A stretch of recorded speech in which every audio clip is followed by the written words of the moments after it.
அனைவருக்கும் வணக்கம். சற்று முன்பு ரிதன்யாவுடைய இறப்பில் எதிர்பாராத ஒரு திருப்பம் ஏற்பட்டிருக்கு. உடற்கூறாய்வு முடிவுகளில் பேரதிர்ச்சியான தகவல்கள் வெளியாயிருக்கு. இதுக்கு பின்னணியில் கவின் குடும்பத்தாருடைய சதி இருக்கும் அப்படிங்கிற மாதிரியும் சில தகவல்கள் வெளியாயிருக்கு. இதை பற்றி தான் நம்ம இந்த வீடியோவில் டீட்டெயிலாக பார்க்க போகிறோம். ஸோ முடிந்தளவுக்கு இந்த வீடியோவை ஸ்கிப் பண்ணாமல் முழுமையாக பாருங்கள். இந்த வீடியோக்குள்ளே போகிறதுக்கு முன்னாடி இந்த வீடியோக்கு ஒரு லைக் பட்டனை ப்ரெஸ் பண்ணிடுங்க. நீங்கள் இது வரைக்கும் என்னோட சேனலை சப்ஸ்கிரைப் பண்ணாமல் இருந்தீங்கன்னா மறக்காமல் சப்ஸ்கிரைப் பண்ணிக்கோங்க. கூடவே அந்த பெல் சிம்லையும் மறக்காமல் கிளிக் பண்ணிக்கோங்க. சரி, வாங்க இப்போ நாம் வீடியோக்குள்ளே போகலாம். ரிதன்யாவுடைய பிரேத பரிசோதனை அறிக்கையானது கவின் குடும்பத்தாருக்கு சாதகமாக இருக்கணும் அப்படின்னு சொல்லிட்டு அதுக்கு முன்கூட்டியே ரிதன்யாவை பற்றியும் ரிதன்யாவுடைய குடும்பத்தாரை பற்றியும் தவறான தகவல்களை சமூக ஊடகங்களில் கவின் குடும்பத்தார் பரப்புகிறாங்க அப்படிங்கிற மாதிரி ஒரு தகவல் வந்திருக்கு. ஆனால் அவங்க பரப்பக்கூடிய தகவல் எந்த அளவுக்கு உண்மை அப்படிங்கிறது நமக்கு தெரியாது. அப்படி என்னென்ன விஷயங்கள் எல்லாம் செய்கிறாங்க, என்னெல்லாம் நடந்துக்கிட்டு இருக்கு அப்படிங்கிறத முதல்ல இந்த வீடியோவில் சொல்கிறேன். அதுக்கப்புறமா ரிதன்யாவுடைய பிரேத பரிசோதனை அறிக்கை என்ன ஆச்சு, அதோடைய முடிவுகளில் என்ன மாதிரியான அதிர்ச்சியான தகவல்கள் இருக்குது அப்படிங்கிறதையும் சொல்கிறேன். முதல்ல கவின் குடும்பத்தார் செய்யக்கூடிய சதி அப்படின்னு சொல்லிட்டு சமூக ஊடகங்களில் சில தகவல்கள் பரவிட்டு வருதுல்ல, ஸோ அதை பற்றி சொல்கிறேன். ஆனால் இது எந்த அளவுக்கு உண்மைங்கிறது எனக்கு தெரியாது. அந்த தகவலை நான் உங்ககிட்ட ஷேர் பண்ணிக்கிறேன். முதல் விஷயம் என்னென்னா, ரிதன்யா தற்கொலை செய்து கொள்வதற்கு முன்னாடி அவங்க ஸ்ட்ராங்காக எடுத்து வச்சது ரெண்டு விஷயம். ஒன்று, என்னை மன ரீதியாக என்னை துன்புறுத்துகிறாங்க, இன்னொன்று உடல் ரீதியாக என்னை துன்புறுத்துகிறாங்க அப்படின்னு இந்த ரெண்டு விஷயத்தை ஸ்ட்ராங்காக சொன்னாங்க.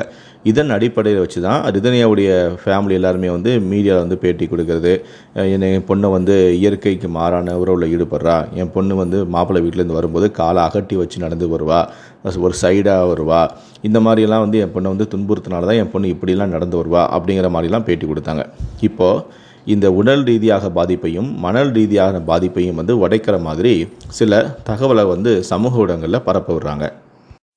முதல்ல ரிதன்யா மன ரீதியாக என்னை துன்புறுத்துறாங்க அப்படின்னு சொல்லி ஒரு குற்றச்சாட்டை முன் வச்சாங்கல்ல, ஸோ அதை காலி பண்ணும் விதமாக சில தகவல்கள் சமூக ஊடகங்களில் பரப்பப்படுது. அதாவது என்ன அப்படின்னு பார்த்தீங்கன்னா, ரிதன்யா தற்கொலை செய்கிறதுக்கு முந்தைய நாள் ரிதன்யாவை கவினுடைய உறவினரான கிரீன் பார்க் நாகராஜ் அப்படிங்கிறது பார்க்க போயிருக்காரு. அப்போ பார்க்கும்போது ரிதன்யாவும் அவரும் ரூமில் கிட்டத்தட்ட 2 மணி நேரம் பேசினதாகவும், அப்போ ரிதன்யா கவின் குடும்பத்தாரை பற்றி சில குற்றச்சாட்டுகளை முன் வச்சதாகவும் அந்த தகவல்கள் பரப்பப்படுது. அதில் என்ன சொல்கிறாங்கன்னா, ரிதன்யா அந்த கிரீன் பார்க் நாகராஜ் கிட்ட போய் சொன்னாங்கன்னா, நானும் கவினும் ஒரு நாள் ஹோட்டலில் வெளியே போயிருந்தோம், அப்போ ஹோட்டலில் சாப்பிட்டு போயிடலான்னு சொல்லிட்டு கவின் சொன்னார். நான் செருப்பு போடலை, அதனால் நான் காரை விட்டு இறங்கி வரமாட்டேன், நம்ம வீட்டுக்கே போய் சாப்பிட்டுக்கலாம் அப்படின்னு சொன்னேன். அதுக்கப்புறம் கவின் சரின்னு சொல்லிட்டு நானும் கவின் வீட்டுக்கு வந்துட்டோம். வீட்டுக்கு வரும்போதே கவினுடைய அப்பா ஈஸ்வரமூர்த்தி என்ற கேட்டார், சாப்பிட்டு வந்தீங்களாமா அப்படின்னு கேட்டார். நானும் பொய் சொல்லிட்டேன், சாப்பிட்டுட்டு தான் வந்துட்டேன் அப்படின்னு சொல்லி பொய் சொல்லிட்டேன். அதுக்கப்புறம் நான் என் ரூமுக்கு போயிட்டேன். அதுக்கப்புறம் கவின்கிட்ட சொல்லி ஹோட்டலில் வாங்கிட்டு வா அப்படின்னு சொன்னேன். ஹோட்டலில் போய்ட்டு கவின் சாப்பாடு வாங்கிட்டு வரும்போது அவர் அப்பா அதை பார்த்துட்டாரு. என்னடா இது அப்படின்னு சொல்லி கேட்டார். சாப்பாடு அப்படின்னு சொன்னோன்னே, இப்போ தானடா நான் இதனே பண்ணிட்டு கேட்டேன், அவள் சாப்பிட்டுட்டு தானே வந்தேன்னு சொல்கிறா, நீ என்ன வாங்கிட்டு போகிற அப்படின்னு சொல்லி கேட்டார். அதுக்கு இல்லை, நாங்கள் சாப்பிடலை, அவங்கக்கிட்ட போய் சொல்லிட்டோம் அப்படின்னு கவின் சொல்லியிருக்காரு. உடனே என்னை கோபமான என் மாமனார் மாமா கீழே வாமா அப்படின்னு சொல்லி கத்தி என்னை ரூமுக்கு மேலேருந்து கீழே கூப்பிட்டுட்டு, நான் ஒன்று அக்கறையாக தானே கேட்டேன், நீ சாப்பிட்டு வந்தியான்னு அக்கறையாக தானே கேட்டேன், ஏமா இப்படிலாம் போய் சொல்கிற, சரிம்மா இன்னொரு விஷயம் என்னென்னா, என் குடும்பத்தில் பெட்ரூமில் வச்சு சாப்பிட்ற பழக்கம்லாம் கிடையாது, நீ சாப்பாடை டைனிங் டேபிளில் வச்சு சாப்பிட்டுட்டு போ, நீ சாப்பிடுன்னு சொன்னீங்கன்னா என் வீட்டிலேயே ஹெல்த்தியான உணவை சாப்பாடை சமைச்சு கொடுத்துருப்பேன், அப்படி நீ சொல்லாமல் இப்படி பண்ணுறியம்மா, இதெல்லாம் எங்கள் குடும்பத்துக்கு சரிப்பட்டு வராது, நீ ஹாலில் வச்சு ரூமில் வச்சு சாப்பிடாத, டைனிங் டேபிள் வச்சு சாப்பிடு அப்படின்னு அவர் சொன்னதாகவும், இதனால் ரிதன்யா மன உளைச்சலுக்கு ஆளானதாகவும் ஒரு செய்திகள் பரப்பப்படுது. இவர் என்னுடைய ப்ரைவேசியில் தலையிடுறாரு, நான் எங்கே வேணாலும் என் விருப்பப்படி நான் சாப்பிட்ருப்பேன், ஆனால் அவர் இங்கே தான் சாப்பிடுன்னு சொல்லி என்னை கட்டாயப்படுத்துகிறாரு, என்னுடைய ப்ரைவேசியில் தலையிடுறாரு அப்படிங்கிற மாதிரி ரிதன்யாவுக்கு கவினுடைய குடும்பத்தார் இந்த மாதிரி ஒரு மன உளைச்சலை கொடுத்ததாகவும் அந்த தகவல் பரவுது. இன்னொரு பக்கம் ரிதன்யா ஒரு நாளைக்கு 3 வேளையும் சாமி கும்பிடுவாங்களாம். அப்படி கும்பிடும்போது கவினுடைய குடும்பத்தார் கவினுடைய வீட்டில் வச்சு அவங்க நல்ல நிலையில் விளக்கேற்றி சாமி கும்பிட்ருக்காங்க. அப்போ அவங்க அம்மா என்ன பண்ணியிருக்காங்கன்னா, இந்த மாதிரி விளக்கெல்லாம் ஏற்றி சாமி கும்பிடாத அப்படின்னு சொன்னதாக ரிதன்யா கிரீன் பார்க் நாகராஜுக்கிட்ட, அதாவது கவினுடைய உறவினரான அந்த முக்கியமான நபர்கிட்ட ஒரு குறையாக சொல்லியிருக்காங்களாம். அதுக்கு ரிதன்யாவுடைய குடும்பத்தை என்ன சொல்லியிருக்காங்கன்னா, அவளை வந்து நாங்கள் வந்து விளக்கேற்றி சாமி கும்பிடாதன்னு சொல்லலை, எண்ணெயில் விளக்கேற்றி சாமி கும்பிடாத, நாங்கள் நெய் வாங்கி தரோம், 2 கிலோ நெய் வாங்கி தரோம், அதில் வச்சு நீ விளக்கேற்றி சாமி கும்பிடு, அதில் அதிகமான புகை வராது அப்படின்னு நாங்கள் சொன்னோம். அந்த பொண்ணு வந்து இதையும் ஒரு தப்பாக எடுத்துக்கிட்டு இதனாலேயே அந்த பொண்ணுக்கு வந்து ஒரு மன உளைச்சல் ஏற்படுத்தியிருக்கு அப்படிங்கிற மாதிரியும், இதையும் வந்து ஒரு இன்னொரு குற்றச்சாட்டாக வந்து இன்னொரு தகவலாக வந்து சமூக ஊடகங்களில் சொல்லப்படுது. 3வதா ஒரு 20 நாளுக்கு முன்னாடி, அதாவது ரிதன்யா வந்து தற்கொலை செய்கிறதுக்கு ஒரு 20 நாளுக்கு முன்னாடி ஃபேமிலியாக எல்லாருமே வந்து திருப்பதி போயிருக்காங்க.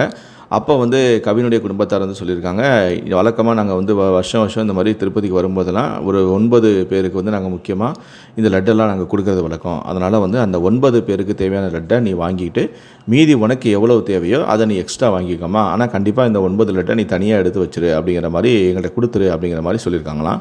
அதுக்கு ரிதன்யாவை சரின்னு சொல்லிட்டு அவங்க லட்டும் எல்லாமே வாங்கியிருக்காங்க.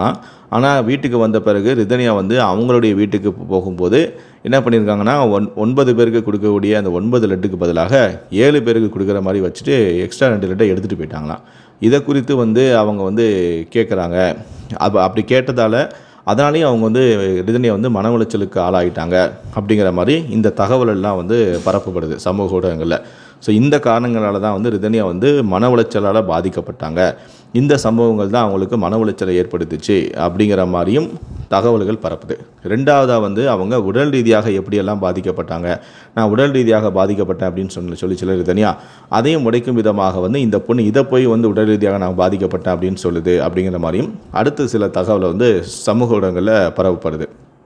என்ன மாதிரினா, ரிதன்யா வந்து ஃபஸ்ட்டு கல்யாணமான நாள் வந்து பொண்ணு வீட்டிலேருந்து மாப்பிள்ளை வீட்டுக்கு போகும்போது துணைக்கு யாரையா ஒரு ரிலேஷனை யாரையா ஒரு பொண்ணையோ யாரையா கூட்டிகிட்டு போவாங்களே, அப்படி கூட்டிகிட்டு போகும்போது ரிதன்யா வந்து என்ன பண்ணாங்கன்னா, துணைக்கு வந்து ஒரு பொண்ணையும் கூடவே வந்து தன்னுடைய மாமா பையன் 12 வயதோ 15 வயதோ நிரம்பிய அவனுடைய மாமா பையனையும் சேர்த்தே கூட்டிகிட்டு போயிட்டாங்களாம்.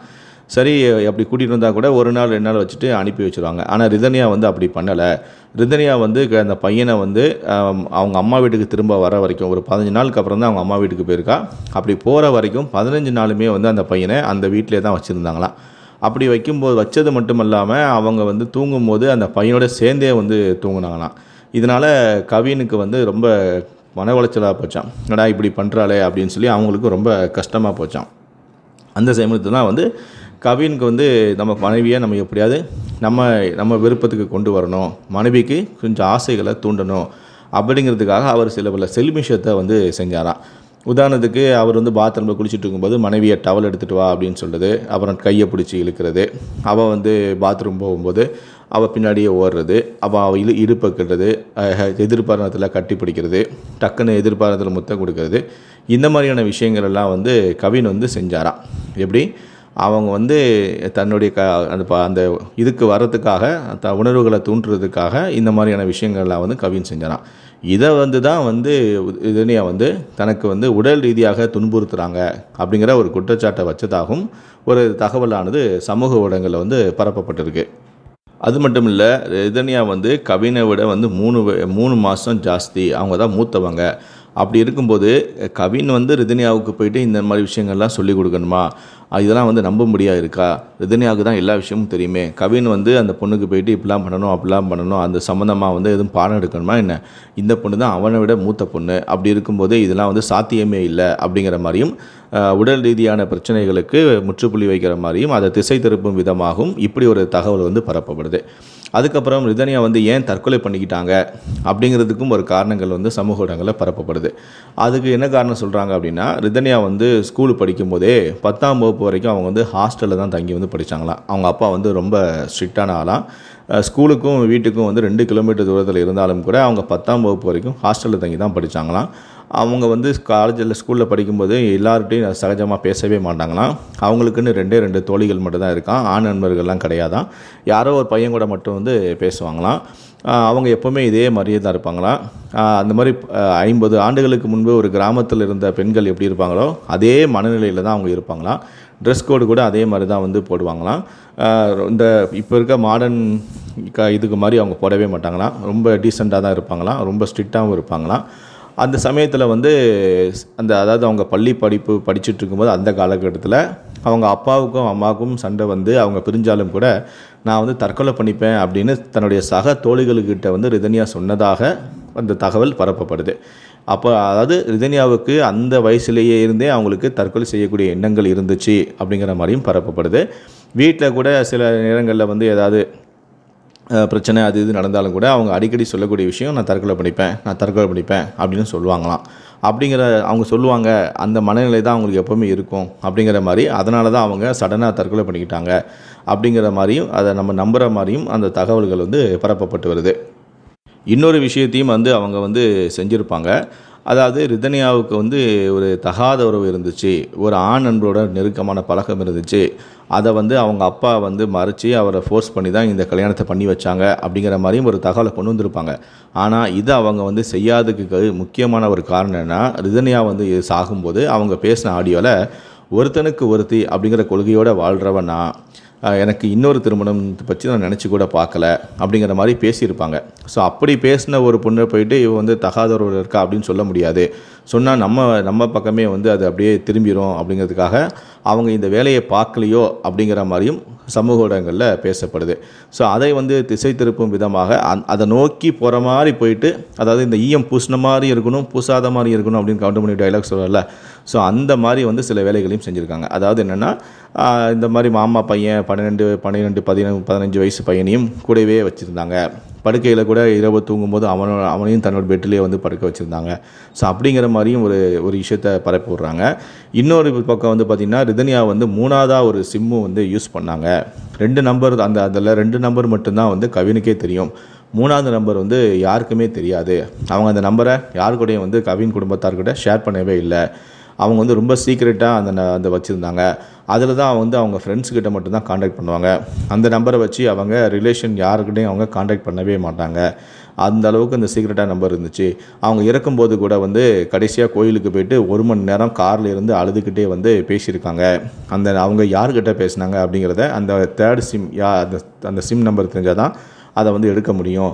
அப்படி இப்படின்னு அவங்க யார்கிட்ட பேசியிருக்காங்க, என்ன பேசியிருக்காங்க அப்படிங்கிற மாதிரி ஒரு தகவலையும் சொல்கிறாங்க. கூடவே வந்து கண்டிப்பாக அது வந்து ஒரு பொண்ணாக தான் இருக்கும், ஆணாக இருக்க வாய்ப்பில்லை அப்படிங்கிறதையும் சேர்த்து சொல்லிடுறாங்க. அதாவது செஞ்சாங்க, ஆனால் அது பெண்ணாக தான் இருக்கும், ஆம்பளை கிடையாது அப்படிங்கிற மாதிரியும் ஒரு தகவலை வந்து பரப்ப விட்றாங்க. இப்படியெல்லாம் வந்து பார்த்திங்கன்னா, ரிதன்யா வந்து மன ரீதியாக எப்படி பாதிக்கப்பட்டாங்க அப்படிங்கிறதுக்கு ஒரு காரணமும், உடல் ரீதியாக எப்படி பாதிக்கப்பட்டாங்க அப்படிங்கிறதுக்கு ஒரு காரணமும், அவங்க வந்து இந்த மாதிரி ஒரு இதெல்லாம் இருந்துச்சு, அதாவது வேறு மாதிரிலாம் தொடர்பில் இருந்துச்சு அப்படிங்கிற மாதிரிக்காக இப்படிப்பட்ட ஒரு காரணத்தையும் வந்து பரப்ப விடுறாங்க. இதில் நீங்கள் இன்னொரு ரொம்ப கவனிக்க வேண்டிய இன்னொரு விஷயம் என்ன அப்படின்னு பார்த்தீங்கன்னா, இதை நீங்கள் ரொம்ப யோசிச்சிங்கன்னா உங்களுக்கு புரியும். கடந்த 12ஆம் தேதி தான் போயிட்டு ரிதன்யாவுடைய அப்பா இந்த ஐஜி ஆஃபீஸை போய் பார்த்து அவர்கிட்ட வந்து மனு கொடுத்துட்டு வராரு. எப்படின்னா, என் பொண்ணு வந்து இயற்கைக்கு மாறான முறையில் வந்து துன்புறுத்தப்பட்டிருக்கா அப்படின்னு சொல்லிட்டு அந்த பிரிவுகளையும் நீங்கள் வந்து வழக்கில் வந்து சேர்க்கணும். இது நார்மலாக வந்து ஒரு தற்கொலை அப்படிங்கிற மாதிரி வழக்கை மட்டும் தான் பதிவு செஞ்சுருக்காங்க. உடல் ரீதியாக என் பொண்ணை துன்புறுத்தியது, இயற்கைக்கு மாறாக கொண்டது, இந்த பிரிவுகளையும் இந்த சட்ட பிரிவுகளையும் வழக்கில் சேர்க்கணும் அப்படின்னும், இதுக்கு அந்த அதிகாரி வந்து விசாரணை அதிகாரி வந்து ரொம்ப மெதுவாக விசாரிக்கிறாரு, எங்களுக்கு அதில் திருப்தி இல்லை, இதுக்குன்னு தனிப்பட்ட ஒரு அதிகாரியை நியமித்து இந்த வழக்கை வேகப்படுத்தணும் அப்படின்னு சொல்லிட்டு கடந்த 12ஆம் தேதி கொண்டு போய் ஒரு புகாரையும் கொடுத்துட்டு ஒரு மனுவை கொடுத்துட்டு பேட்டியும் கொடுத்தாங்க. ஆனால் கிட்டத்தட்ட இன்றைக்கி 24ஆம் தேதி ஆயிடுச்சு, கிட்டத்தட்ட 12 நாட்கள் ஆயிடுச்சு. ஆனால் அதுக்கப்புறம் எந்த விதமான அப்டேட்டும் வரவே இல்லை. அவங்க போய் வந்து அடுத்த எந்த விதமான மூவ்மெண்ட்டும் அவங்க எடுக்கவும் இல்லை. அதே சமயத்தில் பெரிய பெரிய செய்தி நிறுவனங்களும் ரிதன்யா சம்பந்தமான எந்த ஒரு செய்தியும் வெளியிடலை. அதையும் நீங்கள் கவனிச்சிங்களா? ஒரு 3 நாளைக்கு முன்னாடி கூட ரிதன்யா கவினுடைய வீட்டில் எடுக்கப்பட்ட ஒரு சிசிடிவி காட்சி அப்படின்னு சொல்லிட்டு ஒரு சிசிடிவி வீடியோ வந்து வெளியாச்சு. அதை யூடியூபர் எல்லாருமே வந்து அதை பற்றி பேசினாங்க. நிறைய யூடியூப் சேனல்கள் வந்து பேசினாங்க, நான் உட்பட அதை பற்றி பேசியிருந்தேன். ஆனால் அந்த வீடியோ கிடச்சும் கூட, அந்த வீடியோவை பற்றி கூட வந்து அது ஒரு 5 நிமிஷம் வீடியோ நினைக்கிறேன், 5 நிமிஷம் வீடியோ கிடச்சும் கூட அதை எந்த ஒரு நியூஸ் சேனலும் வந்து அந்த வீடியோவை பற்றியே பேசலை, அந்த வீடியோவும் வெளியிடலை.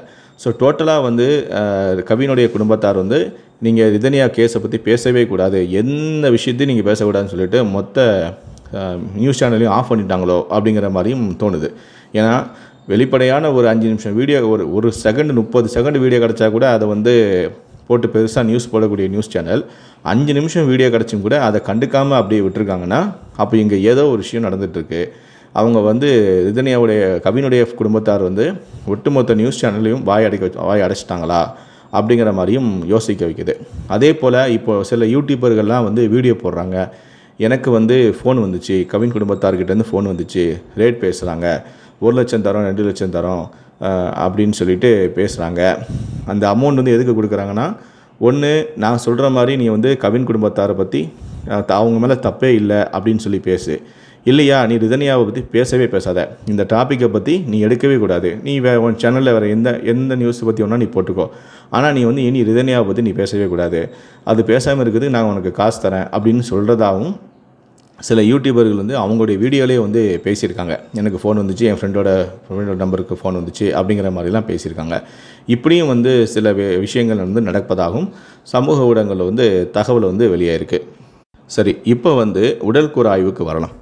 இந்த உடற்கூறு ஆய்வில் வந்து பேரதிர்ச்சியான தகவல்கள் வெளியாயிருக்கு. அதாவது ஒரு பிரபலமான ஒரு யூடியூபர் சிவா மீடியா அப்படிங்கிற ஒரு யூடியூப் சேனல் ரன் பண்ணக்கூடிய ஒரு நபர் வந்து உடற்கூறு ஆய்வு சம்பந்தமான சில விஷயங்களை வந்து வெளியிட்டிருக்காரு. அவர் என்ன சொல்லியிருக்காரு அப்படின்னா, ரிதன்யாவுடைய அம்மா அப்பா வந்து என் பொண்ணை வந்து இயற்கைக்கு மாறான ஒரு உறவில் வந்து உறவு வச்சுக்கிட்டாரு அப்படின்னு சொல்லி எல்லா சோஷியல் மீடியாலையும் யூடியூப் சேனல்கள்லாம் போய் பேட்டிலாம் கொடுத்தாங்க. அதே விஷயத்த வந்து போலீஸ் என்கொயரியிலும் போலீஸ் விசாரணையிலும் பதிவு பண்ணியிருந்தாங்க. அதில் வந்து குறிப்பாக என்ன சொல்லியிருந்தாங்கன்னா, வெளியே யூடியூப் சேனல்களுக்கெல்லாம் சொல்லும்போது இயற்கைக்கு மாறான உறவு அப்படின்னு சொன்னவங்க போலீஸ்கார்கிட்ட வந்து போலீஸ் விசாரிக்கும் போது கேரட்டு கவின் வந்து யூஸ் பண்ணார் அப்படிங்கிற மாதிரி ஒரு விஷயத்த சொல்லியிருந்தாங்க. அதுக்கப்புறமா வந்து இது சம்மந்தமாக வந்து ஒரு உடல் கூறாய் ஆய்வு மேட்டாப்பில் நடத்தும்போது, அதாவது உடல் கூறு ஆய்வில் வந்து 2 விதமாக நடத்துவாங்களாம். ஒன்று வந்து மேலோட்டமாக, அதாவது இறந்து போயிட்டாங்கன்னா அந்த பாடியை வந்து மேலோட்டமாக செக் பண்ணுறது, ஏதாவது காயங்கள் இருக்கா அந்த மாதிரி முதல்ல வந்து பிரேத பரிசோதனை செய்கிறது. அதுக்கப்புறம் தான் வந்து அது ஒரு பாடியை வந்து அப்படி கட் பண்ணி உள்ள உறுப்புகளில் வந்து பரிசோதனை செய்கிறது. இப்படி 2 விஷயமா இருக்குமா. அதில் வந்து முதல் விஷயம் வந்து அந்த மேட்டாப்பில் உடல் எதுவும் காயங்கள் இருக்கா, அப்படி இப்படின்னு எதாவது இருக்கா அப்படின்னு சொல்லி பார்த்துருக்காங்களாம். அப்படி பார்க்கும்போது எந்த விதமான பாதிப்புகளும் இல்லையாம். அந்த ரிதன்யாவுடைய குடும்பத்தார் வைக்கக்கூடிய குற்றச்சாட்டுகளுக்கும் அதுக்கும் ஒத்தே போகலையாம். இப்போ வந்து உடல் உறுப்புகள் எல்லாத்தையுமே வந்து என்ன பண்ணியிருக்காங்கன்னா ஆய்வுக்காக அனுப்பி வச்சுருக்காங்களாம். அந்த ஆய்வுடைய முடிவுகளானது வரத்துக்கு 1 மாதமும் ஆகலாம், 2 மாதமும் ஆகலாம் அப்படிங்கிற மாதிரியும் சொல்கிறாரு. அதாவது பிரேத பரிசோதனை அறிக்கையே வராது, தாமதமாக தான் வரும். 2 மாதத்துக்கு அப்புறம் நீங்கள் அதை பற்றி நீங்கள் நினைக்க மாட்டீங்க, அதனால் அது எவ்வளோ தூரம் இழுக்க முடியுமோ அவ்வளோ தூரம் நாங்கள் இழுத்துருவோம் அப்படிங்கிற மாதிரி ஒரு தகவலை வந்து அவர் மறைமுகமாக வெளியிடுறார் போல் எனக்கு தோணுது. ஸோ இந்த மாதிரி அவர் சொல்கிறாரு, எல்லா உறுப்புகளும் நாங்கள் வந்து கொடுக்கப்பட்டிருக்கு. ரிதன்யா வந்து திருமணத்துக்கு முன்பே வந்து இந்த மாதிரியான உறவுகள்லாம் இருந்திருக்காங்களா, அது கூட வந்து அந்த ஆய்வில் கண்டுபிடிச்ச முடியும் அப்படிங்கிற மாதிரியும் அதில் அவர் சொல்கிறாரு. அதாவது ரிதன்யா இருந்திருக்கான்னு சொல்ல முடியல, இந்த ஆய்வு வந்து எல்லாத்தையுமே வந்து சொல்லிடும், இந்த ஆய்வு மூலமாக நம்ம எல்லாத்தையுமே வந்து கண்டுபிடிச்சிடலாம் அப்படிங்கிற அர்த்தத்தில் அவர் சொல்கிறாரு. ஓகேவா. ஆக ரிதன்யா வந்து ப்ளேம் பண்ணி சொல்கிறான்னு இல்லை, அந்த ஆய்வு மூலமாக நம்ம எல்லாத்தையுமே கண்டுபிடிச்சிடலாம், அதில் உண்மை வெளியே வந்துடும் அப்படிங்கிற மாதிரி அவர் வந்து அந்த வீடியோவில் வந்து பேசியிருக்காரு. முக்கியமாக அவர் சொன்ன விஷயம் என்னென்னா, இவங்க குற்றச்சாட்டுகளெல்லாம் அந்த மாதிரி எதுவுமே அந்த பொண்ணுக்கு பாதிப்புகள் இல்லை அப்படிங்கிறதையும் அவர் வந்து இதுதான் ரிப்போர்ட்டு, இதை வந்து பார்த்திங்கன்னா எல்லாத்துக்குமே தெரிஞ்சிருச்சு. அதாவது ஆய்வு விசாரணை செய்யக்கூடிய போலீஸ் அதிகாரிகளுக்கும் சரி, அடுத்து இருக்கக்கூடிய முக்கியமான நபர்கள் எல்லாத்துக்குமே தெரிஞ்சுது. இதனால தான் இப்போ ரிதன்யாவுடைய ஃபேமிலி வந்து சைலண்ட் ஆகிட்டாங்க, அவங்க ஃபர்தராக அடுத்த ஸ்டெப்பு எடுக்கலை, இந்த மாதிரி நீங்கள் சொன்ன குற்றச்சாட்டுக்கும் இதுக்கும் முரண்பாடாக இருக்குது அப்படின்னு சொல்லி அந்த ஃபேமிலிக்கு தெரிஞ்சதால தான் இப்போ அவங்க வந்து சைலண்ட் ஆகிட்டாங்க அப்படிங்கிற மாதிரியும் அந்த யூடியூபரான சிவா வந்து தன்னுடைய வீடியோவில் வந்து பேசியிருக்காரு. இப்படி சமூக ஊடகங்களில் மேலும் ரிதன்யாவுடைய குடும்பத்தை பற்றி எந்த மாதிரியான தகவல் வந்து பரப்பப்படுது அப்படின்னு பார்த்தீங்கன்னா, ரிதன்யாவுடைய அப்பா வந்து ஒரு விளம்பர பிரியர். அவருக்கு வந்து தன்னை வந்து அடிக்கடி விளம்பரப்படுத்திக்கணும் அப்படிங்கிற ஒரு விஷயம் கொண்டவர். அவர் எதை செஞ்சாலும் அதை விளம்பரப்படுத்திக்கிட்டே இருப்பார். இப்போ கூட வந்து தன்னுடைய மகளுடைய சாவை கூட அவர் ஒரு விளம்பரமாக தான் அவர் பார்க்குறாரு. தன்னுடைய மகள் சாவை வச்சு அவர் விளம்பரம் தேடிக்கிறாரு. இதுக்கு முன்னாடி அண்ணாதுரைனா யாருன்னே தெரியாது, ஆனால் இப்போ ரிதன்யாவுடைய அப்பா தான் அண்ணாதுரை அப்படின்னு தெரிகிற அளவுக்கு அவர் வந்து அடிக்கடி பேட்டி கொடுக்கறது, இந்த மாதிரி எல்லாமே பண்ணிக்கிட்டு இருக்காரு. இதை வச்சு அவர் விளம்பரம் தேடுறாரு, அவர் ஒரு விளம்பர பிரியர் அப்படிங்கிற மாதிரியும் அந்த ஃபேமிலியை பற்றி ஒரு தகவலை வந்து பரப்ப விடுறாங்க. அதே மாதிரி அவர் வந்து கல்யாண டைமில் வந்து நிறைய பொய் சொன்னதாகவும், அவர் வந்து ரியல் எஸ்டேட் பிஸ்னஸ் பண்ணதால் வந்து சகஜமாகவே வந்து பொய் சொல்லக்கூடிய ஆள் அப்படிங்கிற மாதிரியும் தகவல் சொல்கிறாங்க. அதில் குறிப்பாக வந்து அவர் கல்யாணத்துக்கு அப்போ வந்து பேனரே வைக்கக்கூடாதுன்னு நாங்கள் சொன்னோம். அதாவது கவின் குடும்பத்தார் வந்து சொல்லியிருக்காங்க. அதுக்கு அவங்க முதல்ல சரின்னு சொல்லிட்டாங்க. அதுக்கப்புறம் பார்த்தீங்கன்னா மண்டபம் ஃபுல்லாக பேனராக வச்சுருக்காங்க. ஏன் என்னன்னு கேட்டதுக்கு எனக்கு தெரியாது, என் நண்பர்கள் வச்சுட்டாங்க அப்படின்னு அவர் சொன்னதாகவும், அப்போது இந்த ஃபோட்டோலாம் எப்படி அவங்களுக்கு கிடச்சிது அப்படின்னு சொல்லி கவின் குடும்பத்தார் கேட்டதுக்கு, இல்லை என்கிட்ட கேட்டாங்க, நான் இதுக்கு தான் எனக்கு தெரியாமல் நான் கொடுத்துட்டேன் அப்படின்னு சொல்லி அவர் அந்த விஷயத்தை மழுப்பிட்டு போனதாகவும், இப்படி எல்லா விஷயமே அவங்க தான் வந்து பண்ணதாகவும் சொல்கிறாரு. இன்னொரு விஷயம் வந்து அவங்க வந்து காரை வந்து ₹1,00,00,000 நாங்கள் கேட்கவே இல்லை. வரதட்சணைக்காக நாங்கள் ₹1,00,00,000 கார்லாம் கேட்கல. நாங்கள் கேட்டதே ₹15,00,000 கார் தான். ஆனால் அவர் தான் வந்து தன்னுடைய மகள் வந்து எங்கே போனாலும் கெத்தாக இருக்கணும், விலை உயர்ந்த காரில் தான் போகணும் அப்படின்னு சொல்லிட்டு ஐசிஐசிஐ பேங்கில் போயிட்டு ₹45,00,000 வந்து லோன் எடுத்து மாத தவணையாக ₹86,000 கட்டி இந்த காரை வந்து வாங்கி கொடுத்தாரு. அது போக இந்த நம்பர் தான் என் அதாவது கவின் முந்தைய யூஸ் பண்ண அந்த காரோட நம்பர் தான் வேணும்னு சொல்லிட்டு அவரே எக்ஸ்ட்ரா காசை செலவு பண்ணி அதே நம்பரையும் வாங்கி கொடுத்தாரு. இதை நாங்கள் யாருமே வந்து கேட்கல. ஆனால் எல்லாமே வந்து அவர் தன்னை பெருமைப்படுத்திக்கிறதுக்காக இதெல்லாம் செஞ்சார். அவருக்கு வந்து இந்த கிருஷ்ண குடும்பத்துடைய சம்பந்தி அப்படிங்கிற அந்த பேர் அவருக்கு வேணும். அதுக்காக அவர் இதெல்லாம் வந்து செஞ்சார். அது மட்டும் இல்லை, கல்யாணத்துக்கு வந்து நாங்கள் ₹1,00,00,000 செலவு பண்ணிட்டோம், ₹1,50,00,000 செலவு பண்ணிட்டோம் அப்படின்னு அவங்க சொல்லிட்டு தெரியுறாங்க. அதுவும் வந்து பொய். கல்யாணத்துக்கு மொத்த செலவே வந்து 48,00,000 தான். அதில் ₹24,00,000 நாங்கள் கொடுத்தது. அவங்களும் நானும் சரிசமமாக போட்டு தான் அந்த கல்யாணத்தை நடத்தினோம். முழுக்க அவங்க இந்த கல்யாணத்தை நடத்தலை அப்படிங்கிற மாதிரியும் தகவல் பரவுது. ஸோ இந்த மாதிரி கடந்த சில நாட்களாகவே வந்து ரிதன்யாவை பற்றியும் ரிதன்யாவுடைய குடும்பத்தாரை பற்றியும் வந்து இந்த மாதிரியான ஒரு தகவலுக்கு வந்து பரவிட்டு இருக்கு சமூக ஊடகங்களில். ஆனால் இது எந்த அளவுக்கு உண்மைங்கிறது நமக்கு தெரியாது. பட் இந்த மாதிரி ஒரு தகவல் பரவுது அப்படிங்கிறத நான் உங்கள் கூட வந்து நான் ஷேர் பண்ணியிருக்கேன். ஸோ இதை பற்றி நீங்கள் என்ன நினைக்கிறீங்க? கடந்த சில நாட்களாக இப்படி ஒரு சம்பவம் நடந்துகிட்டு இருக்கேன். இதை பற்றி உங்களுடைய கருத்துக்கள் என்ன அப்படிங்கிறத கீழே இருக்கக்கூடிய கமெண்ட் செக்ஷனில் மறக்காமல் சொல்லுங்கள். முடிந்த அளவுக்கு இந்த வீடியோவை மற்றவங்களுக்கும் ஷேர் பண்ணுங்கள். நன்றி, வணக்கம்.